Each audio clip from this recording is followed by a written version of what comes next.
The road to justice. Many large-scale injustices in history would have quickly collapsed or never would have started if not for authority condoning and enforcing such injustices. The evil of slavery, for example, are often blamed on racism and greed, but authority played a huge role in making slavery economically feasible. If there was not a huge organized network of law enforcers to capture escaped slaves and any who helped them escape, how long would slavery have continued? If freeing slaves was not illegal and thus immoral in the eyes of authoritarians, how much larger and more effective would the Underground Railroad have been? It probably would have not been known as underground anything if it was not illegal. The abolitionist movement consisted of people who thought slavery was immoral and who wanted the laws changed to officially declare slavery to be immoral and illegal. If, instead of petitioning for a change in laws, the abolitionists were actively freeing slaves, the slave trade most likely would have collapsed decades earlier, if it ever happened at all. Shipping slaves halfway around the world would be a very risky business indeed if the moment you landed your cargo might be forcibly liberated. The problem is that most people believe that even immoral, unjust laws should be obeyed until the law is changed. Clearly, this means that such people's loyalty to the myth of authority is stronger than their loyalty to morality, and doing what the masters tell them to is far more important to them than doing what they know is right. And mankind has suffered greatly because of it. The ability of people to resist tyranny depends largely upon whether they accept the myth of authority or not. Those who can see the injustice committed by government, but who continue to believe that they must follow the law and work within the system, will never achieve justice. On the other hand, those who do not view the political megalomaniacs as rightful rulers, those who do not feel any obligation to obey an immoral law, those who do not feel the need to treat what is actually a parasite class, a gang of political thieves and thugs, as untouchable, respectable, and honorable, have a far better chance of defeating legal tyranny.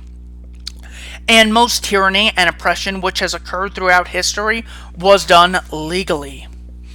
There are many methods available to those willing to illegally resist injustice and tyranny, including everything from passive resistance to nonviolent sabotage to things such as assassination and other forcible resistance. Depending upon the severity of the oppression and the individual's own conscience and beliefs about when, if ever, the use of violence is appropriate, one may choose any number of ways to defeat tyranny. Some will simply try to stay under the radar, living in such a way to avoid the attention of authorities' enforcers. Some may choose open civil disobedience, such as hundreds of individuals openly smoking marijuana in front of a police station. Some may choose a more active but non-violent method, such as slashing the tires of a police car or destroying other property used to commit acts of authoritarian aggression. Others may choose the method of openly violent resistance, such as occurred in the American Revolution. By analogy, the intended victim of a robbery, the non-governmental kind, may try to evade the thief or outsmart him or even kill him if it comes down to that, whatever it takes to avoid being victimized.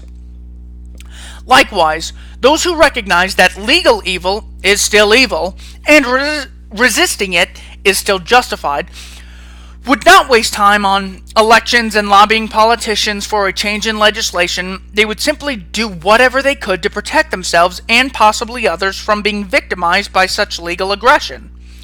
Beyond a certain point, the more people who resist, the less violence is necessary to do so.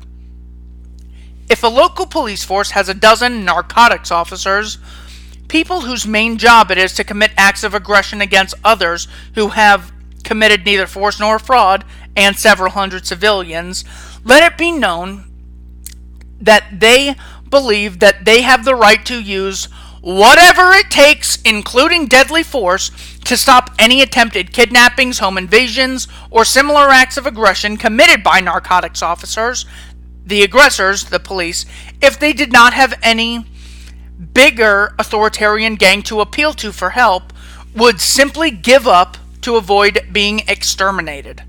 The deterrent effect that works against private criminals can also work just as well against government criminals.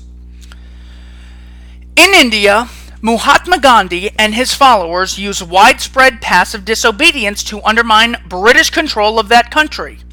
Alcohol prohibition in the United States is another example of an immoral law that was basically disobeyed out of existence. The high levels of disobedience, along with the refusal of most jurors to give up their blessing to the legal aggression, along with some acts of violent resistance, examples tarring and feathering revenuers, made the immoral law unenforceable. The legislators eventually repealed it in an attempt to save face, because having an unenforceable law on the books goes a long way toward destroying the ruling class's legitimacy in the eyes of the victims. Anywhere the people feel no moral obligation to comply with authoritarian demands, any legal acts of aggression can be ignored out of existence. When the number of self-owners is smaller, however, sometimes violence is necessary to defeat legal acts of aggression, if only a few people recognize the legitimacy of legal oppression. Forcible resistance often backfires.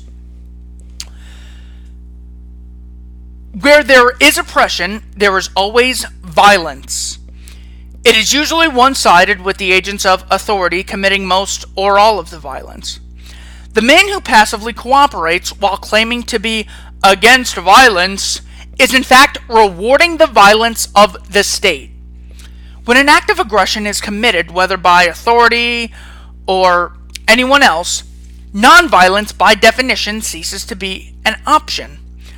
The only question is whether the aggressive violence will go unchallenged or whether defensive force will be used to counter it. Either way, violence will occur.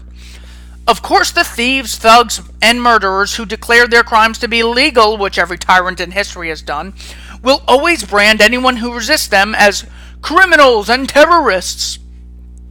Only those who feel no shame at being labeled criminals because they have shed the myth of authority and recognize that the term law is often used to try to characterize something evil as something good have any chance of achieving freedom. Again, somewhat ironically, the more people there are who understand self-ownership and the mythical nature of authority, and who are willing to fight for what is right and fight against what is legal but wrong, the less violent road to true civilization, peaceful coexistence will be.